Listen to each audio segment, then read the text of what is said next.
Medical की details start करते हैं आई साइट से। जब वहाँ पर हम लोग गए तो वहाँ पर हम लोगों का आई साइट चेक किया गया, जिसमें से एक आंख बंद करा दिया गया था और वहाँ पर सामने जो इशारा का जैसे चार्ट होता है ना, आई चार्ट जैसे उसमें लिखा होता है, वैसे ही कलर ब्लाइंडनेस का भी चेक हुआ था। बाकी वहाँ पर चार्ट दिखा है, इसमें पूछा गया कि 47 नंबर बताओ, एल एल अल्फ़ाबेट बताओ कहाँ पर लिखा हुआ है, ये अल्फ़ाबेट कौन सा है, ये नंबर कौन सा है, फिर वो बताना होता है। यहाँ पर बेटर आई आपको 6/6 और 6/9 चाहिए होती, बिना चश्मे के। यहाँ पे चश्मा आपको अलाउड नहीं होगा। एक बार आपकी लेफ्ट आई बंद कराएंगे, आपसे वर्ड पूछेंगे, फिर आपका एक बार राइट आई बंद कराकर पूछेंगे। मतलब कि दोनों एक एक बार आंख बंद कराकर वहाँ पर देख रहे थे कि आप दोनों आंखों से पढ़ पा रहे हो या नहीं। आपके सामने एक पॉइंटेड पेन या फिर एक चीज़ लाएंगे, वो फिर ऐसे ऐसे गोल गोल घुमाएंगे और देखेंगे कि आपकी आंखें स्क्विंट हैं या नहीं, क्योंकि यहाँ पर बिल्कुल भी स्क्विंट आइज अलाउड नहीं। आप ये पिक्चर में देख रहे हो इस तरीके से, अगर किसी की आंखें हैं एक सीधी और एक इस तरीके से, तो वो अलाउड बिल्कुल भी नहीं है, वो वहाँ पर उसे अनफिट कर देंगे। वो पेन ऐसे ऐसे गोल गोल ऐसे ऐसे घुमाते रहते हैं कि इसको देखो, तो आपको अपनी आंखें चारों तरफ घुमाकर वहाँ पर दिखाना होता है। आप टाइपिंग यहाँ पर चश्मा पहन के कर सकते हो, लेकिन यहाँ पर मेडिकल के समय स्पेक्टिकल्स बिल्कुल अलाउड नहीं है। अगर किसी ने आई सर्जरी करा रखी थी तो वो भी यहाँ पे अलाउड नहीं थे। यहाँ पर वैसे बहुत हल्का ही आइज़ चेक किया गया था, लेकिन एक-एक चीज़ बारीकी देख रहे थे वो, पास से, दूर से, मतलब हर नज़र, हर विज़न देख रहे थे। वो सर जो थे वो हर चीज़ यहाँ पे मेज़र कर रहे थे कि आप पास से देख पा रहे हो, दूर से देख पा रहे हो कि नहीं। तो यहाँ पर आपका कलर ब्लाइंडनेस भी चेक हो रहा था। कलर ब्लाइंडनेस, कलर विज़न में भी आपका चेक होगा। आपको ऐसे डायग्राम्स दिखाए जाएँगे और पूछा जाएगा कि यहाँ पे नंबर कौन-सा लिखा है, क्या लिखा है। सबसे मेन बात, जैसे इशारा का है, इशारा का आई चार्ट आप देख लो, उससे आपको बहुत हेल्प मिल जाएगी। यहाँ से आप ये देख सकते हो, इस तरीके का वहाँ पर एक दिखाया गया था और इसमें हम लोगों को बताना था कि ये रास्ता जो जा रहा है वो कैसा जा रहा है। जैसे कि वो पॉइंट आउट करके आपको बताना होगा कि इसका जो रास्ता है ये जा रहा है। तो इस तरीके वाले में प्रॉब्लम हो सकती है कई लोगों को, इसलिए मैं बता रही हूँ कि ये चीज़ ज़रूर देख लेना। आप एक बार पहले से प्रैक्टिस कर लेना कि वहाँ पर फिर आपको ऐसे हाथ रख के ऐसे पूरा ये बताना होगा किस तरफ किधर का रास्ता जा रहा है। ठीक है? तो ये सारी चीज़ें वहाँ पर बहुत गौर से देख रहे हैं, स्पेशली आई का बहुत अच्छे से देख रहे हैं। बाकी पूरा आगे भी बताऊँगी क्या-क्या चीज़ वहाँ पे चेक हो रही है। नाक में वो लोग टॉर्च लगाकर देखते हैं, पूरा नाई नोज़ का भी चेकअप कर रहे हैं वहाँ पर। आई का करने के बाद वहाँ पर नोज़ का भी चेकअप कर रहे हैं। नोज़ में अगर किसी ने डीएनए सर्जरी करा रखी है तो वहाँ पर वो सारी भी चीज़ें देख रहे थे। बाकी यहाँ पर अगर किसी की बोन टेढ़ी है या डेविएटेड सेप्टम है तो वो अलाउड नहीं था।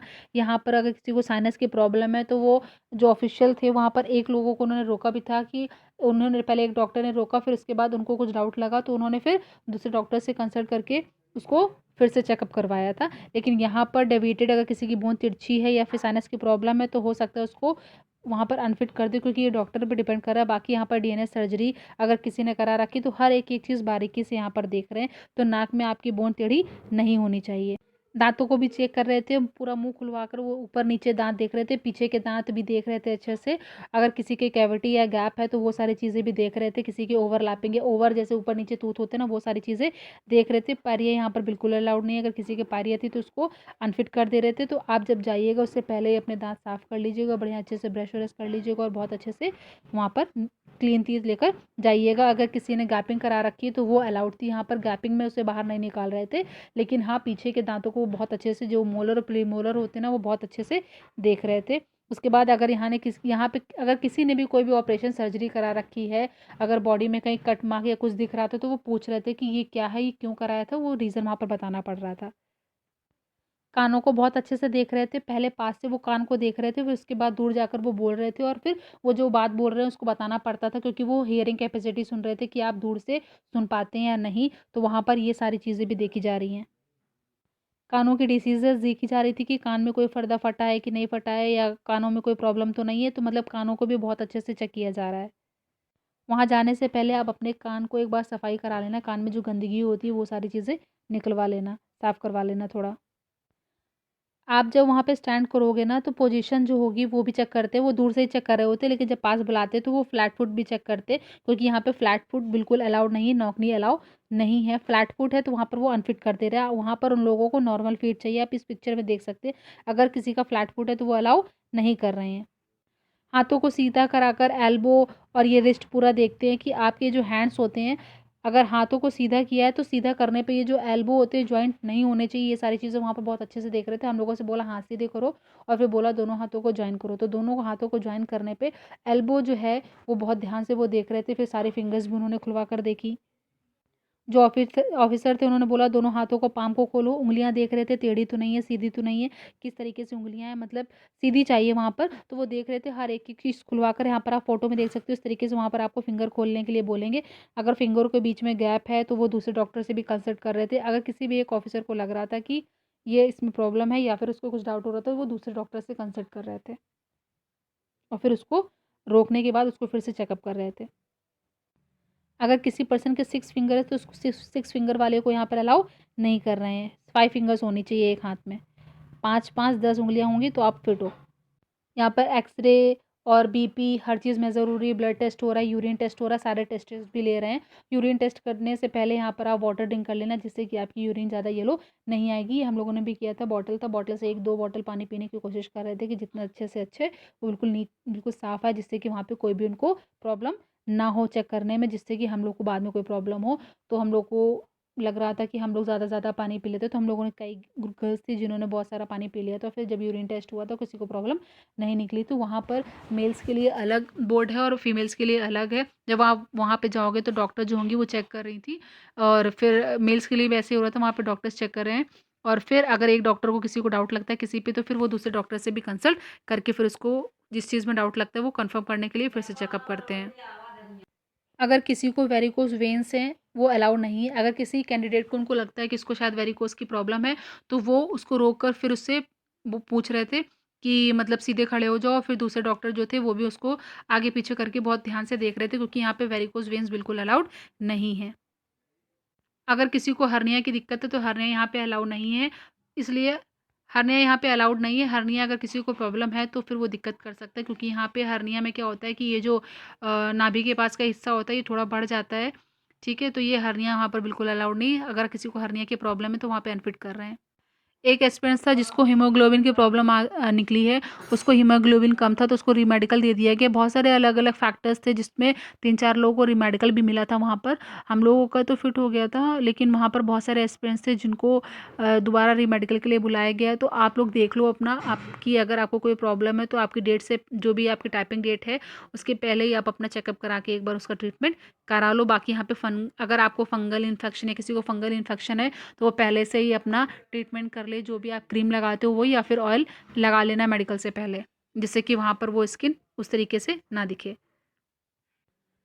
चेस्ट का शेप बिल्कुल नॉर्मल होना चाहिए। यहाँ पे चेस्ट भी दोनों अच्छे से मिलाकर देखे जा रहे थे कि दोनों कंधे बराबर हैं कि नहीं। यहाँ पर झुके हुए कंधे जैसे एक ऊपर एक नीचे वैसा नहीं होना चाहिए। तो यहाँ पर मेल्स का चेस्ट भी चेक हो रहा है, शोल्डर्स भी चेक हो रहे हैं। फीमेल्स के भी शोल्डर्स चेक किए थे मैम ने, बट इतना इशू नहीं हुआ, वहाँ पर किसी की दिक्कत नहीं हुई थी। अगर किसी को भी कोई भी स्किन प्रॉब्लम है और वहाँ पे डॉक्टर को अगर लग रहा है कि स्किन प्रॉब्लम है, अगर उसका ट्रीटमेंट हो सकता है, तो वो आपको रीमेडिकल के लिए दे देंगे। अगर उनको कोई डाउट होगा या ज़्यादा लगेगा कि ये डिसीज़ सही नहीं हो सकती, तो वो डॉक्टर पे डिपेंड करेगा कि वो आपको फिट करते हैं या नहीं। पाइल्स अलाउड नहीं है। एक लोग थे, उनको लगा कि शायद इस लड़की के है कुछ दिक्कत, तो उन्होंने क्या किया, पहले मैम ने पहले तो उसका चेकअप कर लिया, फिर उनको डाउट लगा तो उसको बोला कि आप अभी यहाँ पर खड़े हो जाओ साइड पे, और बाकी लोगों को एक तरफ खड़ा कर दिया गया। तो जिस पे डाउट लग रहा था उन्होंने फिर दूसरे डॉक्टर के साथ, उस 3 लोग थे वहाँ पर, फिर दूसरे डॉक्टर के साथ मिलकर उन्होंने उसको फिर से ट्रीटमेंट चेकअप किया कि है या नहीं। लेकिन शायद उसको प्रॉब्लम नहीं थी इतनी ज़्यादा, इस वजह से वो पाइल्स तो थे उसको प्रॉब्लम में, लेकिन यहाँ पर अक्सर बोला जाता है कि पाइल्स अलाउड नहीं होते, बट उसके शायद स्टार्टिंग हो या फिर जो भी कराया हो उसने, शायद ट्रीटमेंट करा लिया हो, अब सही हो गया हो, तो उसको फिर बाद में उन्होंने अनफिट नहीं किया।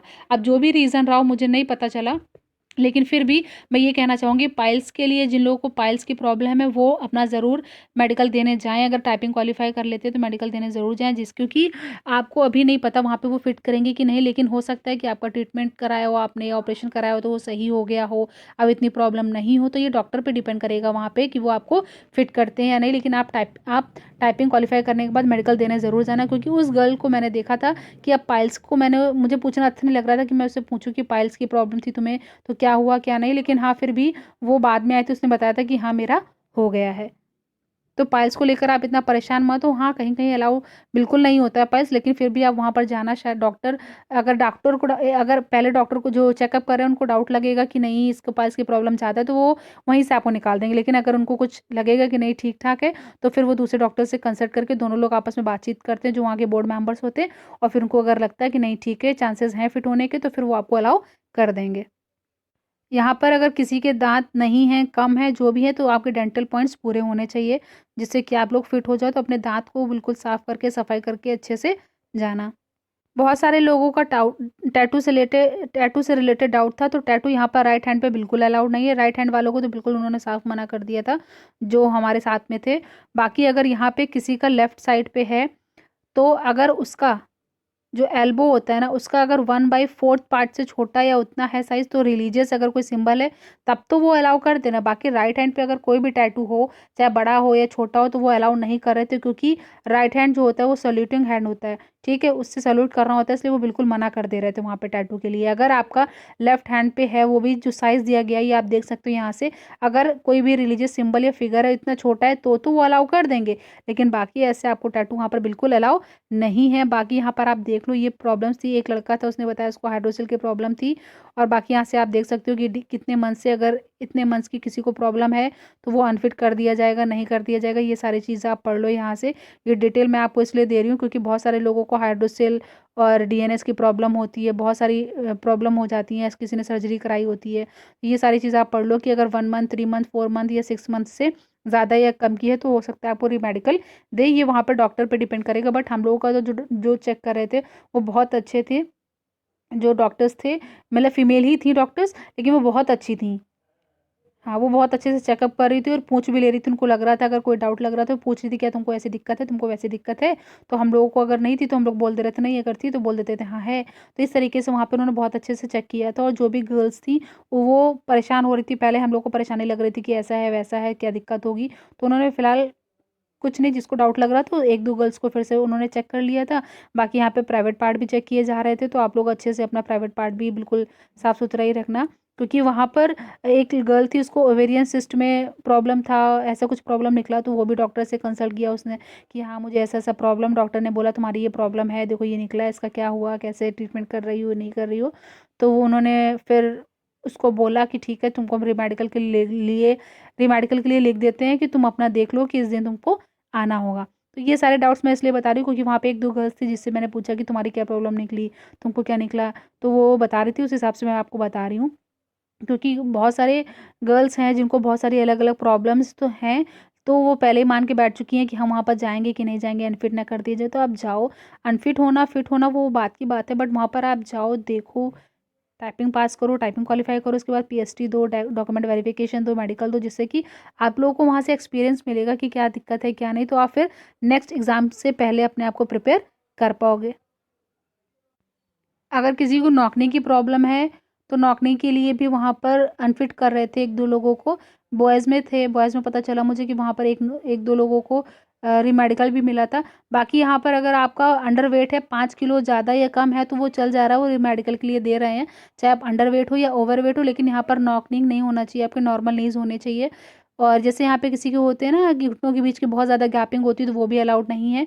और ना ही यहाँ पर नॉकनी अलाउ है। आपके नॉर्मल फीट होने चाहिए, नॉर्मल आपकी नी होनी चाहिए, ठीक है? नॉर्मल पोजीशन होनी चाहिए, नॉकनी नहीं होनी चाहिए, ना ही बो लेग होने चाहिए। तो बाकी इस तरीके से वहाँ पर मेडिकल चेकअप हो रहा था, ब्लड टेस्ट में आपको कोई इन्फेक्शन नहीं हो। तो बहुत सारी अलग-अलग चीज़ें थी जो वहाँ पर चेकअप करी गई। फिलहाल जो मेरी डॉक्टर थी, वो तो मुझे बहुत अच्छा लगा, वो पूछ भी रही थी, बहुत अच्छे से उन्होंने बताया भी। और अच्छे से ट्रीटमेंट करने के लिए बोला, अगर किसी को कोई प्रॉब्लम थी, ठीक है? तो फिर आप लोग देख लेना कि अपने क्या है, क्या नहीं। वहाँ पर मेल्स का मेल डॉक्टर चेक कर रहे हैं, फीमेल्स का फीमेल डॉक्टर चेक कर रहे हैं। और बहुत, अगर किसी का कुछ फैक्टर है, तो उसको रीमेडिकल के लिए भी दे रहे हैं, तो इसलिए आप परेशान मत हो, वहाँ पर जाओ, अपना अच्छे से दो। ये सारी डिटेल्स मैंने इसलिए बताना ज़रूरी समझा, क्योंकि बहुत सारे एस्पिरेंट्स थे जिनके बहुत सारे क्वेश्चंस थे। आप हाइट और वेट का चार्ट मैं ऑलरेडी यूट्यूब चैनल पे अपलोड कर चुकी हूँ, तो आप वहाँ से देख सकते हैं कि उस हाइट के अकॉर्डिंग आपका उतना वेट है, तो ठीक है। अगर नहीं है, तो भी आप जाना, क्योंकि वहाँ पे फिर रीमेडिकल भी मिल रहा है, अगर आपका किसी का 4 या 5 किलो ज़्यादा या कम है तो। वेट है, अगर अंडर वेट है, ओवर वेट है, तो उनको रीमेडिकल मिल रहा है। बाकी बहुत सारे अलग-अलग रीज़न्स हैं जिसकी वजह से वहाँ पे रीमेडिकल मिल रहा है, तो आप लोग जाना ज़रूर, अपना टाइपिंग देना और अच्छे से सब कुछ करके जाना। टाइपिंग पे ज़्यादा फ़ोकस करो, क्योंकि वहाँ पे एक्यूरेसी भी मस्ट है। बाकी आपकी कोई डाउट्स हैं, तो आप पूछ सकते हो। Please like, share and subscribe my channel for further updates. Thank you for watching.